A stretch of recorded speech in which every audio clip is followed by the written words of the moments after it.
மாங்காய் பச்சடி செய்கிறதுக்கு ஒரு கப்பு மாங்காய் இது மாதிரி தோல் சீவி சீச்சு வச்சுக்கணும்.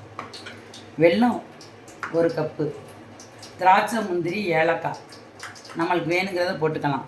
பேரிச்சம்பழம் ஒரு 4 பழம். இந்த மாங்காய்க்கு இந்த அளவு போதும்.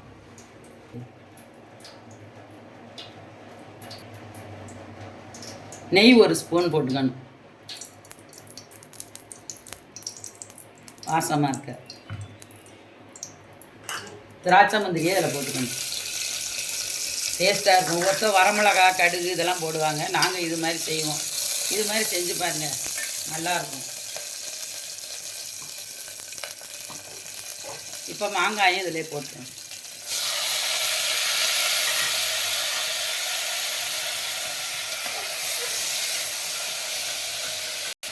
ஒரு துளி உப்பு போட்டுக்கணும், அப்போ தான் டேஸ்ட்டு கொடுக்கும். இப்போ பேரிச்சம்பழமும் இதிலே போட்டுக்கணும். பிள்ளைங்க கொடுத்தா சாப்பிடாதுங்க பேரிச்சம்பழம், இதில் போட்டால் எடுத்து சாப்பிட்ருங்க. இப்போ 1/2 டம்ளர் தண்ணி ஊற்றணும், மாங்காய் வேகிற அளவுக்கு. ஒரு விசில் வைக்கணும்.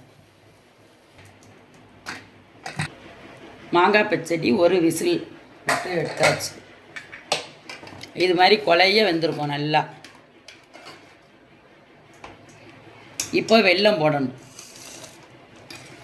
வெல்லம் பாவாகவும் ஊற்றலாம், வெல்லமாகவும் போடலாம். வெல்லம்லாம் சுத்தமாக தான் இருக்குது, இப்போ மண்ணெல்லாம் கிடையாது வெல்லத்தில். நாட்டு சக்கரை வேணுன்னா போட்டுக்கலாம்.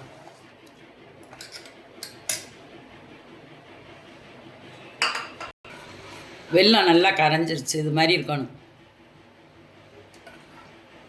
அவ்வளோதான், ரெடி ஆயிடுச்சு. மாங்காய் பச்சடி ரெடி ஆயிடுச்சு. இந்த வீடியோ பிடிச்சிருந்துச்சுன்னா லைக் பண்ணுங்கள், ஷேர் பண்ணுங்கள், சப்ஸ்கிரைப் பண்ணுங்கள்.